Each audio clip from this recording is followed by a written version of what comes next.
Hello, friends. Susan Axelrod here, confidence coach, coming to you live via Facebook and YouTube.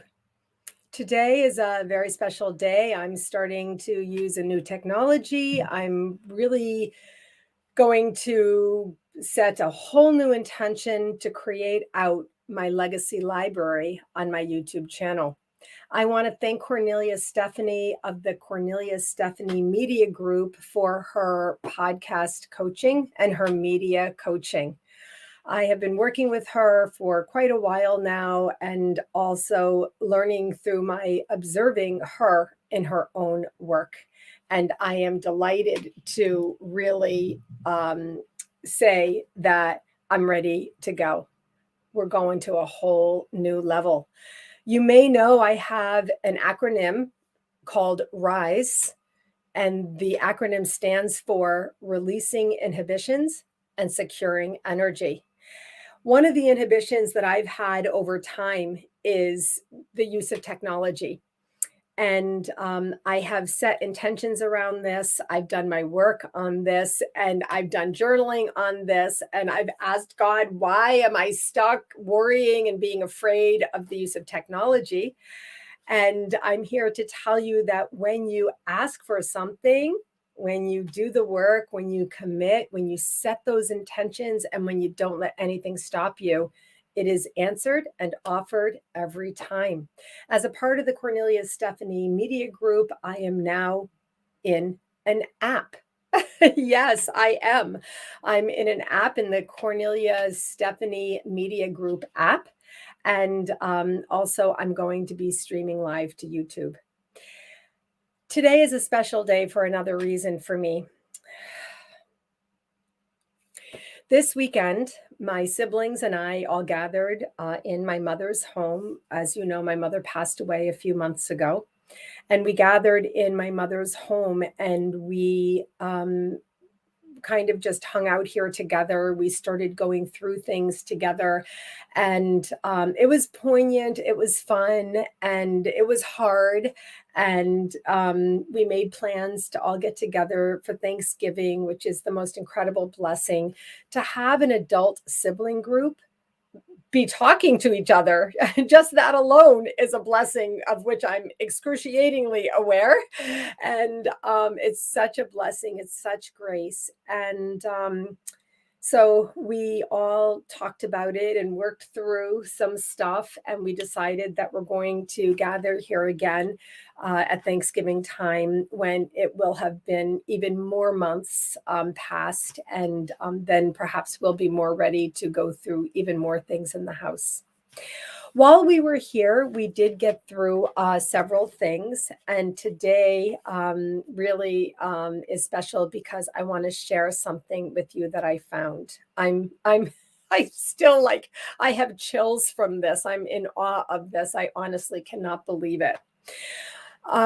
Some of you may know my mother and I attended the same college, MountHolyokeCollege. If you went to Mount Holyoke, I don't know if you can see it, there's a glare. This is the beautiful library. MountHolyokeCollege annually is declared and considered one of the most beautiful college campuses in the country. And I was lucky enough to go there. My mother was the class of 1956, and I was the class of 1984. And I went there because when I was 10 years old, I went to a reunion with my mother. And I think my whole family was there. And I was just old enough to see the beauty and feel the energy of the space and decide this must be what college is. And from that time forth, whenever I heard the word college in my head, I read about it, I saw a movie about it, or I talked about it, or I heard people talking about it. That was the picture, the mental picture that came into my mind's eye. Oh, wow, there's already so many beautiful lessons in what I've shared today, but I want to get to where I'm going. So I'm not going to digress to all the lessons that I'm sharing. I hope that if you're really with me and you're really listening, that you can glean the lessons built into what I'm sharing with you today. So from the age of 10, because of a personal experience that I had that was loving and fun and beautiful, From then forth, that was my idea of college, so that by the time it was time for me to go to college, there was only one college I wanted to go to. Now, it's also a long story that I wasn't a good enough student to get into that college. But by junior year, I met with people and somebody, the head of admissions, and she told me what I needed to do to get in. And then I set my mind to it. Hi, everyone. I'm seeing people are joining me. Yes, I'm StreamYarding Cornelia Stephanie. I just gave you a big shout out. Hello, and thank you for your guidance. It's good to be here with you today. So I set my mind to going to this college, and I did what it took to get there. At some compromise to myself, at some expense to my social life and whatnot, I still set my mind to it and set an intention, and I did end up going. So in going through my mother's stuff, I found this. This is the 50th reunion yearbook when she had her 50th college reunion in 2006. That's how long ago her 50th college reunion was. So, of course, for me, this is like a treasure trove of all these older alumni who went to my college. I could read about them and see what they were like in college and see the pictures of them in college and then the beautiful pictures. This was my mother in college here. I don't know how well you can see that. And this is my mother then in 2006. She was beautiful. But wait for it. Just stop everything you're doing now and listen to this. Usually my lives are short, but today I'm giving myself as much time as it takes. I need to read to you what she wrote in her 50th reunion yearbook, which was 15 years ago. Yeah, she was my age. Oh my God, hold on, I have to park that. Oh my gosh. Okay, I have to park that over there. Yeah, she was just about my exact age when she wrote this. Okay, ready? Here we go. It's not very long, it's a couple of paragraphs. It's hard to grasp that 50 years have flown by since our graduation day when a 50-year graduate looked at me and said, oh, so sweetly, "You'll look like this someday too, my dear." Wow, would she be surprised? We're sure not in that grandmother's image. Since reading about my husband, 4 children, 3 in-law children, and 6 grandchildren would not provide breathless interest for most, let me write about something else: legacies. My MHC daughter, the fundraiser, who often speaks to women about estate planning, annuities, and other matters dear to the hearts of fundraisers, always begins with that theme: legacy. After hearing it enough times, I've really absorbed the message. What are we going to leave those who come after us, our families, our community, our institutions? My daughter, of course, always circles back to money. I circle back to self. What is the legacy of ourselves that we want to leave behind? True, we may not be in the physical image of those long ago MHC 50-year graduates, but I hope and trust we are in their educational, evolved, and involved image. What we got from them and from our college has helped me to live and thrive in the volunteer world, to enjoy it and my contributions to community life. It gave me the breadth and depth to move from one community to others and pick up where I left off. My MHC education gave me a whole framework on which to build a busy and involved life. This is the legacy I would like to leave behind. An educated woman involved with her family, her community, her friends. Not a spectacularly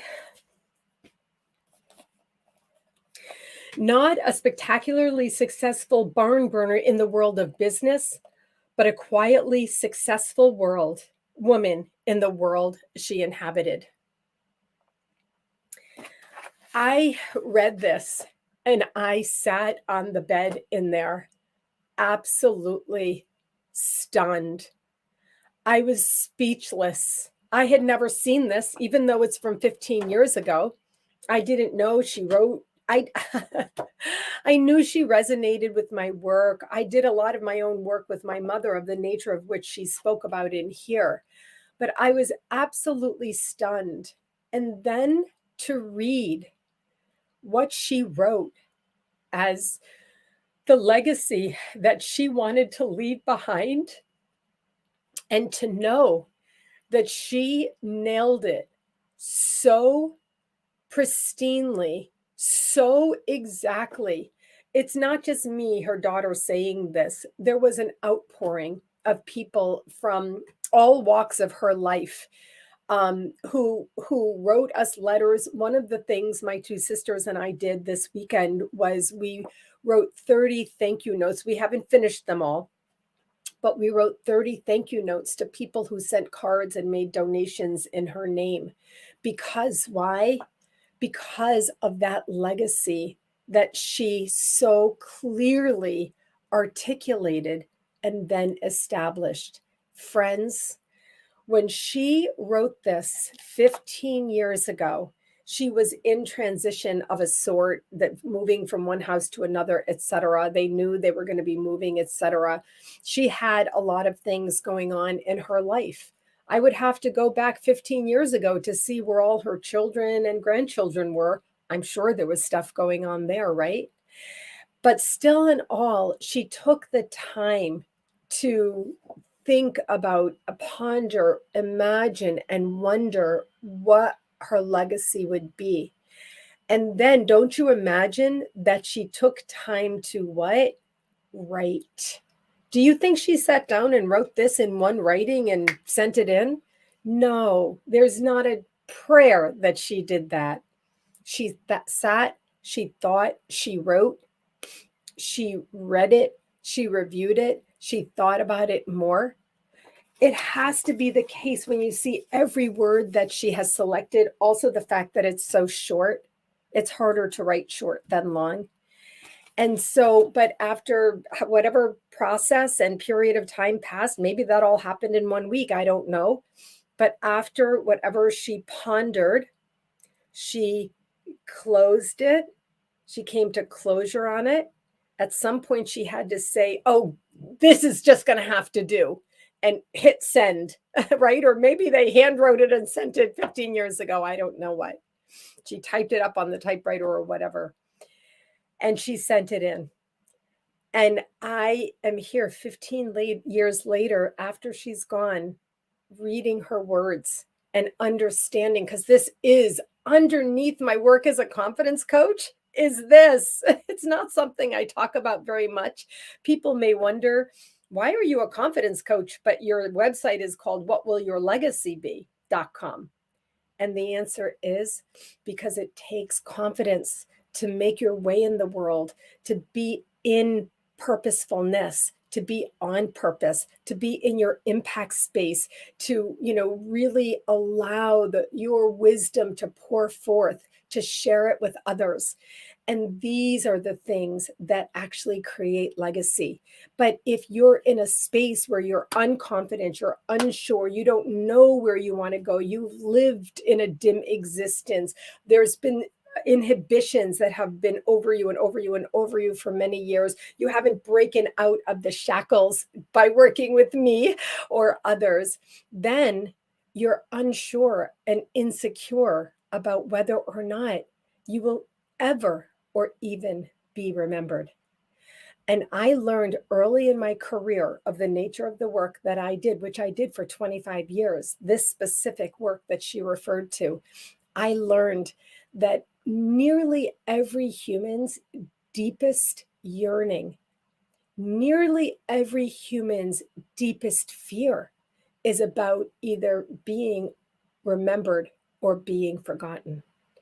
And that really is what happens after you work with me as a confidence coach, after you work with me in business or you work with me personally, that is where you're headed.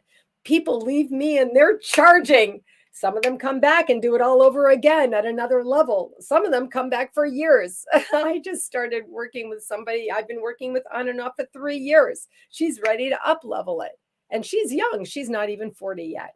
I got decades to go with her to really get her to the point where she's 60 years old and sitting at a desk and asking herself the question, what will my legacy be?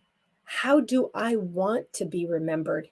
Confidence is the bridge that actually helps you, go from thinking how you want to be remembered to how you will be remembered.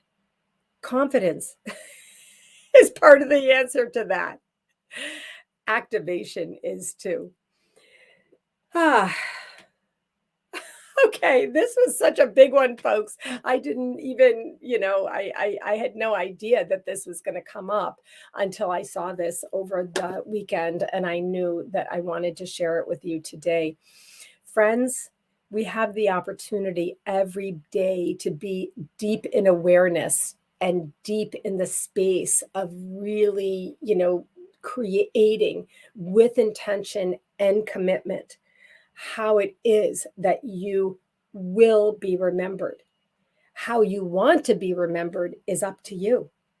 How you want to be remembered is only in here, maybe in here.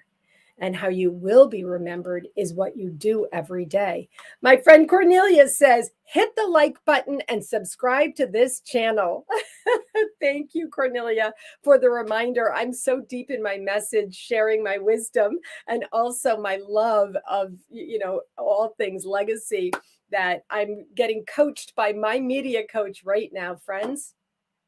If this is meaningful to you, if you have been inspired today, if you have an iota more of motivation to really ponder your own legacy, to live in a way that you will be remembered, then I would ask you to subscribe to my YouTube channel. This is my legacy library.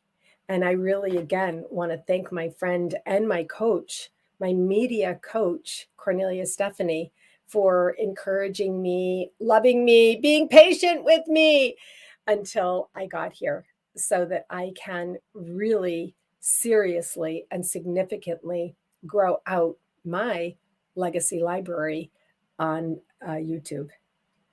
All right, friend. So thank you to my friend Cornelia. My friend Yvonne is here. She always follows wherever I am. I'm so grateful to her. And there's others of you here watching. I don't know who you are, but I would love to know if you're watching this by video. Please type in #replay and I will say hey to you. If I can help you ponder your legacy, or if I can help you release the inhibitions and secure the energy that will help you rise, then please reach out to me personally. You can find me on my website, whatwillyourlegacybe.com. Okay, friends, that's it for today. This is so fun.